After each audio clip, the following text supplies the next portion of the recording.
која дава извор што не се суши, од него да излезат голем број човечки души. Со интонирање на химната, музички точки и рецитал, денеска во Кочани се реализираше завршниот настан од проектот Подобро општество за слепите лица во Кочани. На настанот слепите и слабовидни лица во Кочани има можност да ги покажат своите способности и вештини пред присутните во мултикултурниот центар во Кочани. Целта е да се едуцираат, да се мапираат проблемите и да се помогне.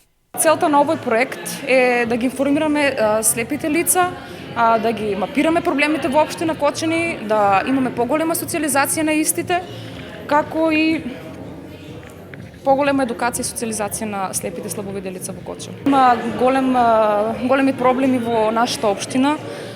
Еден како можам да кажам најголем проблем во нашата општина е тоа што немаме добри патеки по кои што можат да се движат слепите лица, како еден вид на решение на проблемот. Слепите лица кои што го дадоа беа тактилните патеки, кои што во некои држави веќе постојат, и уште многу други проблеми.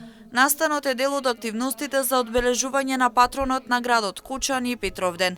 Градоначалникот Љупчо Папазов истакна дека општината ги поддржува ваквите активности, а во овој проект учествува со кофинансирање од 20% од вкупната сума. Подршката во делот на кофинансирањето на овој проект кој го обележува со завршен настан, општина Кочани излазува во 20% од вкупната вредност и на останатите проекти финансирани од страна на УИНП и општина Кочани, и ветувањето за крај дека секогаш ќе ги препознаваме ваквите активности и ќе даваме својата поддршка. Нека е за многу години празникот на општина Кочани и го честитам на сите граѓани. На настанот се доделија благодарници, се играа забавни игри како Не лути се човече, табла, шах и слично, а се обезбедија и книги со Брајово писмо и помагала за слепите лица.